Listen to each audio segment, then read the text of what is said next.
Hi there and welcome to the Patchings Art Festival and particularly to the Search Press Marquee.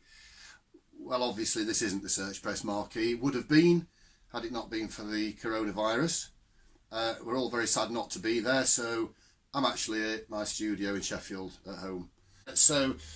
Basically my involvement with Search Press as an author is that to date I have two books. Some of you may well have already seen the Watercolor Enigma. I'll tell you a little bit about that one in a moment. This was the book that was published last year, which I know that some of you will already have seen, maybe bought, and if you haven't seen it, let me just tell you a little bit about this. This is one of the Take 3 Colours series. I think there are 5 or 6 in the series now. The idea behind this book is to create paintings in here using just 3 brushes and 3 colours, stripping it back as simple as you possibly can. The Watercolor Enigma, this was my first book, and this one is basically designed, it's quite a comprehensive book this, it's designed to explain to people a lot more about the science behind the watercolour medium, why it is so different from everything else. Oil and acrylic paint behaves very differently, and seldom few people really understand that watercolour is fundamentally very different. The science and the behaviour of it is different, and the treatment of it is different. So this is a fantastic book for people who still feel they haven't understood watercolours properly.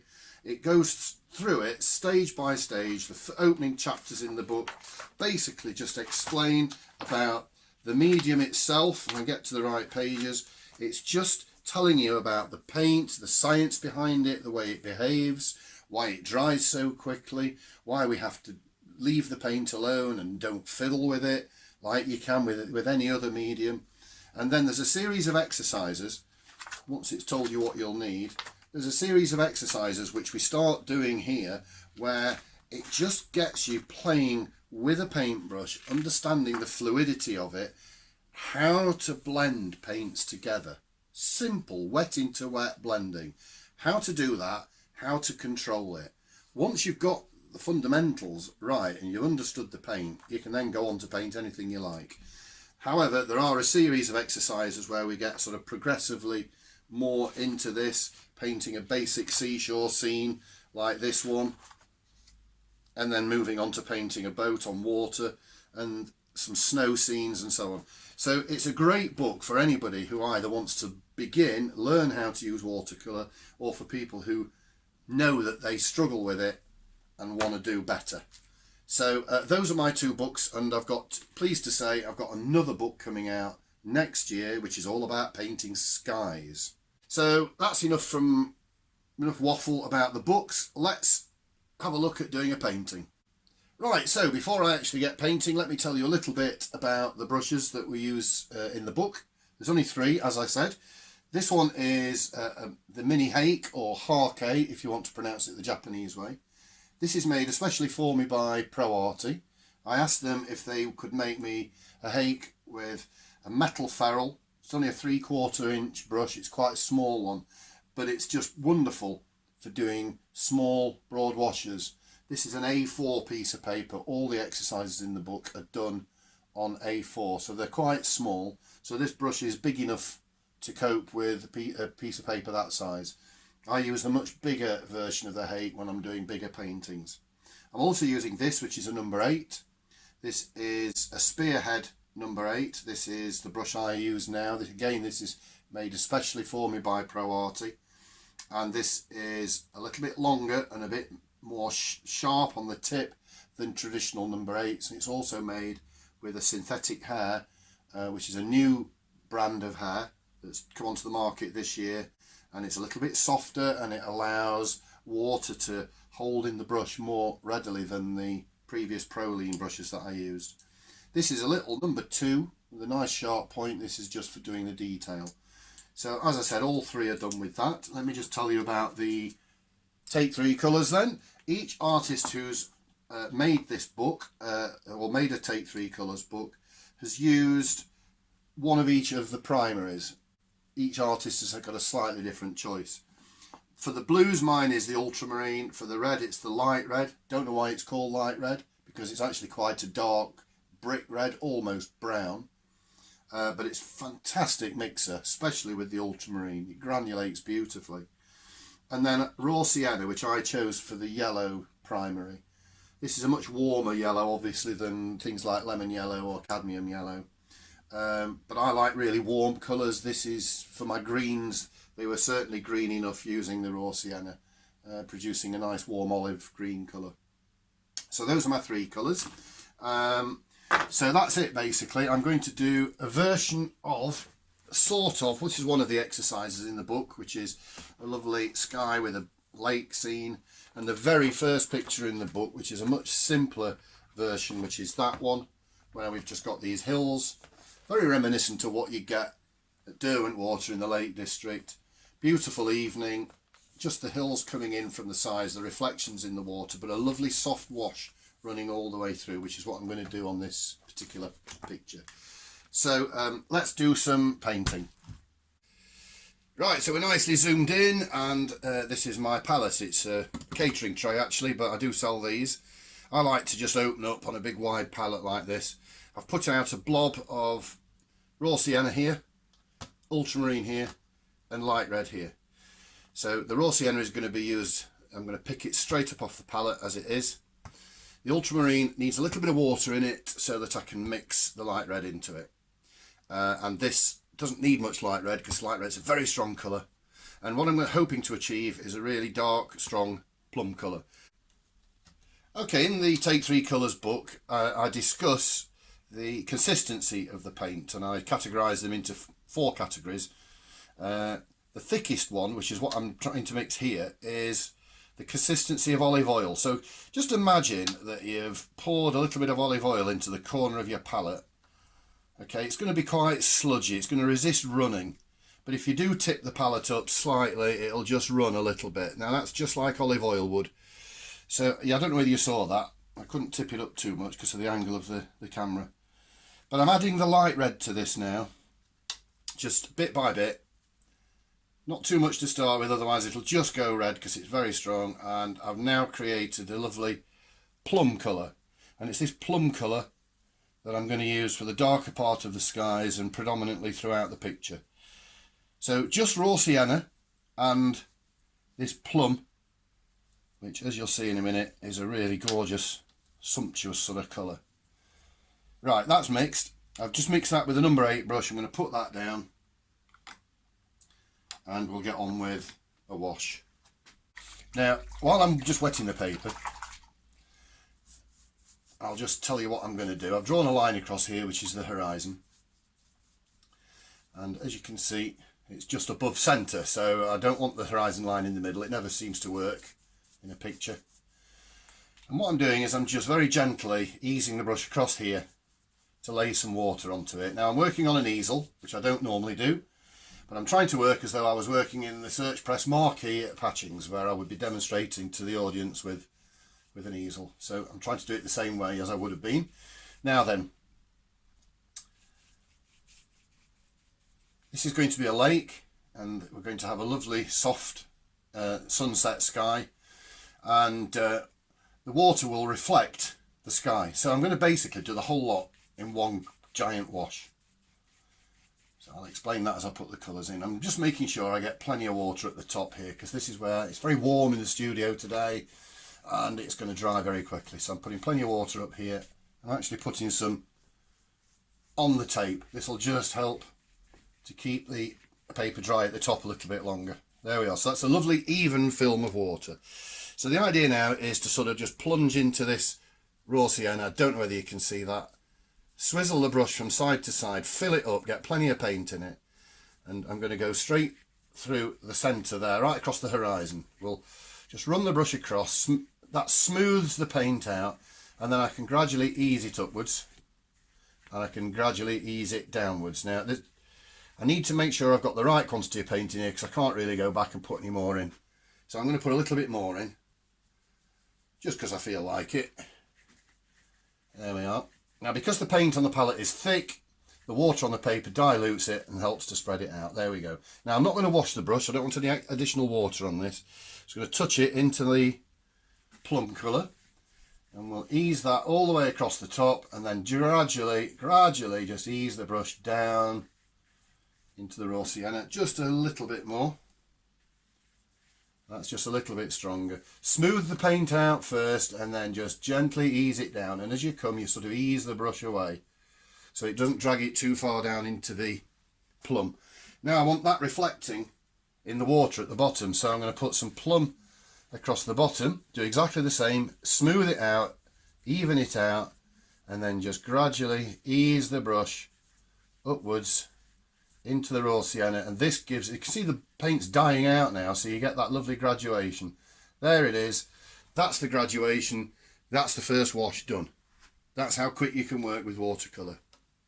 Okay, so what I've done is dried that off thoroughly with a hairdryer. Didn't want to bore you with that, so we just had a little cut in the video.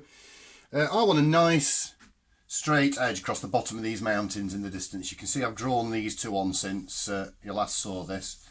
And I'm going to just use some masking tape, which I know is a horror story for some of you. But this is no ordinary masking tape. This is ticky tape, which is made for the car industry, made in this country, and it's made specifically for the car industry. I think the board moved a little bit there. Let me just make sure that tape's on the pencil, like that. And the idea is that the glue on it melts when it reaches 80 degrees centigrade, which is actually the temperature that it will reach if you heat it up to take it off with a hairdryer. Now this means I can put this on to the paper, I can press it down really hard. You must make sure the paper's absolutely dry before we do anything else, before you put it on. And I'm sticking that down really hard, as you can see. So the idea now is that I can create a distant mounting. So I'm just going to wash out my number 8 brush. So this is the number 8 spearhead brush. This is the second of the brushes that we use in Take 3 colours. This is another one that's made specially for me by ProArty. It's a gorgeous number 8 with a nice sharp point on it. What I'm going to do is just take some of my plum, put it to one side on the palette, put a load of water in it, get it really loose so that it's like milk. That's one of the other descriptions in the book. And basically I'm going to put a distant mountain in here, nice and pale, but instead of painting the ridge first, I'm going to get the paint moving along like this in one direction. Not fiddle with it, just keep it moving like that until it crosses there. And I'm not going to be tempted to go back to retouch that. I'm just going to leave that exactly as it is, nice and quick. And again, that needs a dry before I tackle the mountains up to the side. Okay, that's dry. So now I'm just going to revert back to the original plum colour that I mixed for the sky. Just going to put a little bit of water in this, but it wants to be really nice and strong. Roll the brush around in the paint and fill it up. And then instead of painting that ridge first, I'm just going to start it at one end and then ease it across like this. So using a number 8 brush, there should be enough paint in that brush to do all of that mountain coming down to the water's edge there. And then the same on the other side, fill the brush up. Now this is a bit longer, so I don't think there'll be enough paint in the brush to complete this. So I'm just going to keep topping it up, going back to the palette, topping it up so it doesn't run dry. I like the brush to remain fluid throughout the whole of this operation. If you let it dry, it'll go patchy and you'll get watermarks. So there we are, just keep that moving nice and quick, just making sure that I get down onto the tape. There we are, keep that going there and going down to the water's edge. So we've just got a nice little gap between these two mountains. You'll see this a lot in the Lake District. This picture is actually an inspiration from a photo I have of Derwent water. Now, hairdryer. That's because it's so hot in here. Right, I'm going to take this tape off now. I know a lot of you would think, well, that's just going to tear. And of course, if I just peel this off cold, it will tear.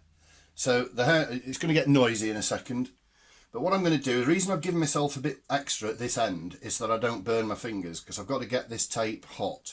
So I'm going to put the hairdryer on full heat and gently ease it off. You've got to get the hairdryer close to the tape so that it heats it up.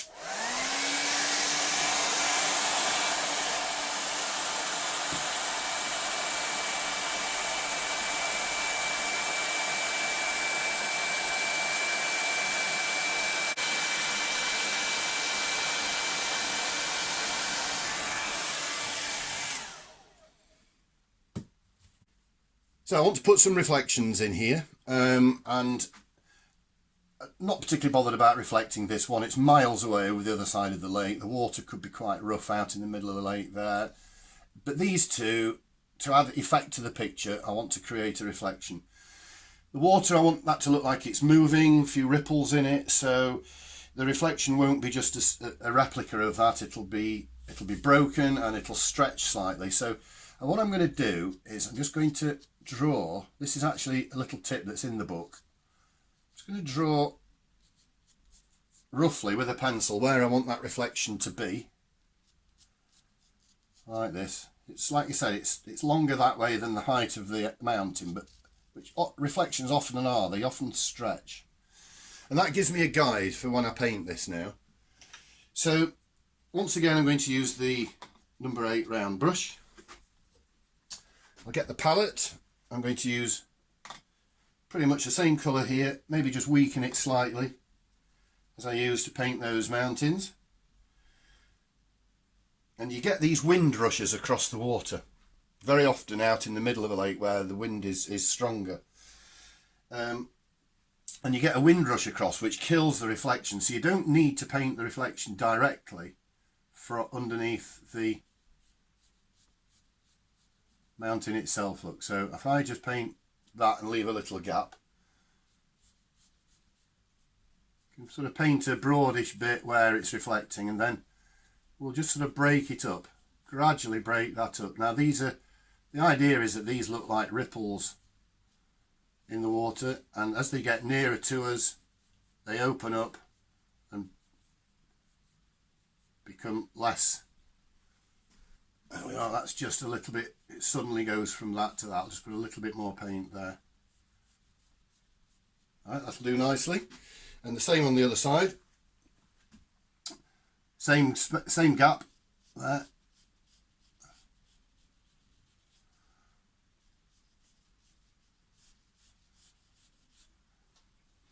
And I want to just keep the brush fluid, again just like I did before. There's another little ripple or bit of wind blowing across the lake that's disturbed the reflection. And then you get this breaking up, the gaps get wider, the reflections become less distinct lower down. Something along those lines.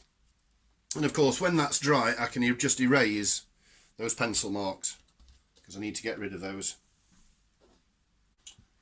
I think there's a lot of people don't realise that you can actually draw on top of a watercolour wash like this, and you can quite easily erase it, so long as you use a soft pencil and don't press on really hard. And it won't take any of the paint away. I can just gently erase that pencil from there and from here. And this actually saves a lot of time sometimes. If you're going to do a wash like this and it's a complicated drawing, do the wash first and then do the drawing once you've got a decent wash. There we are, that isn't looking too bad now. We've got just a case of what else we want to put in the picture. Okay, on page 8 of the Take 3 Colours book here, there's a colour chart. And this describes how you can create all these fantastic colours from just these 3 tubes of paint. I'm just going to introduce a colour to this now, which is brown. So it does explain it in here. If you take raw sienna and light red till it becomes dark orange and then add ultramarine, you can get this brown colour, which is this one here. So I'm going to use the hake I'm going to dry brush across to create a little bit of a beach in the foreground. So I just want to make sure that the paint is right first. Here's a bit of test paper. I always use a bit of test paper first, just to make sure. This dry brush technique, you hold the brush down really flat and pull it across, and it just skips across and catches the tops of the paper. So you can create what looks, hopefully will just look like a bit of a beach across here. There we go. I'll just, doesn't all have to be sort of dry brush. There we are. It's just, hopefully it just look like the water's edge with a little bit of water showing through like this. I'm going to put some darker paint in this as well. I'll have a little bit coming in there. And then we'll just fill in this piece at the bottom with some more solid paint. You can hear the brush scratching, which tells you there's not much water in it. And that helps to give you this dry brush effect. I'm going to put a little bit of the plum in there as well, just to darken that, to make it a little bit more variegated. So we end up with a bit of a mix of the two colours.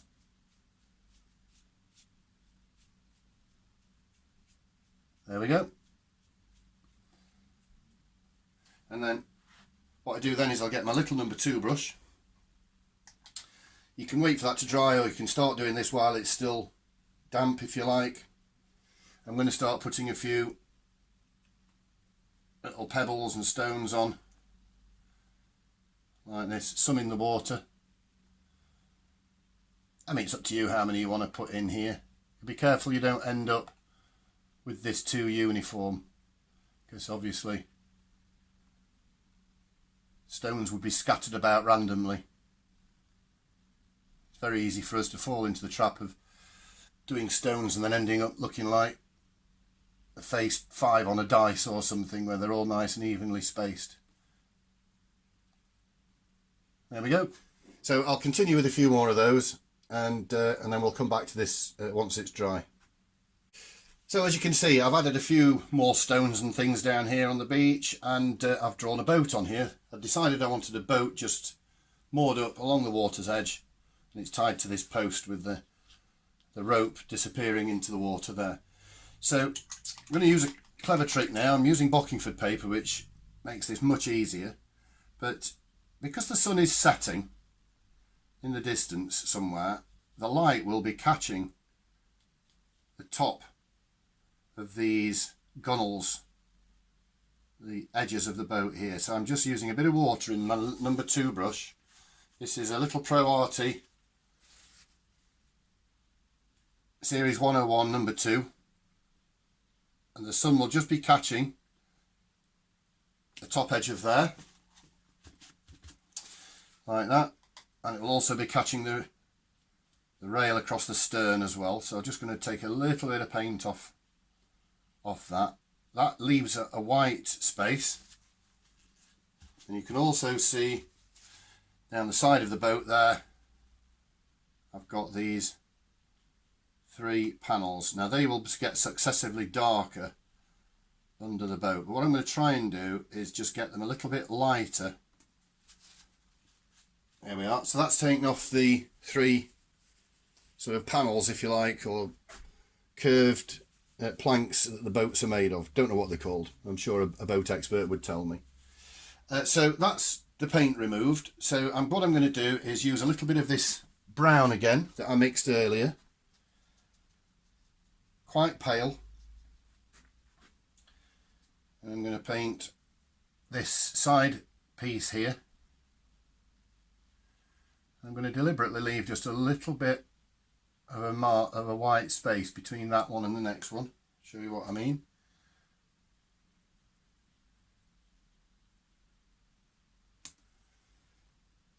And that. And I'm just going to put a tiny bit of the plum in this end and darken the underside of the lower one, and that paint just sort of drifts across. Just looks like the light's catching it, but this bottom one is underneath the boat, so I'm going to put a little bit darker paint in there. There we are. That's all that's required for that. The inside of the boat, of course, is going to be in darkness because the sun's setting in the distance, so the light will have gone off the inside of the boat. So again, if I use some of my plum colour, and what I do very carefully is just paint across here like that, and just leave the top edge of that gunnel or ridge white, so it just looks like it's catching the sun. And we'll just complete that section there. So that's the inside of the boat, which is pretty much invisible to view, from view, because it's dark. And then the stern panel of the boat, that's this one here, is really away from the sun, so I'm going to paint that really dark. So I'm using the number 8 for this. I'm going to fill it up with really strong plum, and I'm going to really go for this. So it'll probably, on this video, it might even look sort of black. And again, if I just leave a very narrow white line across the top of that, oops, that's just closed up a bit. Let me just close the other bit of it up. There we are, just leave that little white line there. This should just look like the sun's catching it. So here we are, let's just use a big brush now to complete that stern panel. There we are. And actually I'm just going to use the number 2 to just drag that together there, because that would be dark underneath there, like that. There we are. So I've painted the boat resting. Let's just put some paint on the post. There's a post stake stuck in the water here, like that. And I'll use the number 2, just very carefully paint the rope disappearing into the water there, coming down off there, disappearing into the water. Now, because the boat is just sat on a little bit of water here and the post is sat in the water, there will be a reflection. So I'm just going to use some slightly weaker plum. So I'll just paint a reflection of the post. It's leaning slightly into the picture, so the reflection will lean the other way, like that. And then the rope will be a little reflection of that, which will wiggle a little bit. And this will have there's only a little bit there. This is sand. There's a little bit of water, so you'll get a little bit of reflection there. You might get a little bit there. And you'll just see a gentle reflection of the underside of this boat in that little bit of water. There. And I'm going to put a couple of birds in the sky, and we'll call that a finished picture. Again, just using the number 2. Let's go up here somewhere. Hopefully you can see this. All I do is a little line, a little bobble, another curved line. We'll have 2 together. I know people say you should paint things in odd numbers, but I quite like the idea that these birds are paired for life. Okay, so that's it. That's a quick demonstration on the easel, just as I would have done in the marquee at Patchings. Hope you've enjoyed that, and I hope to see you again next year. Please do visit the website. All these products are available, and as you can see, you can produce an incredible result from a very limited palette and limited number of brushes. So I'm going to take a photograph of this, put it up on the screen now, and I'll say goodbye.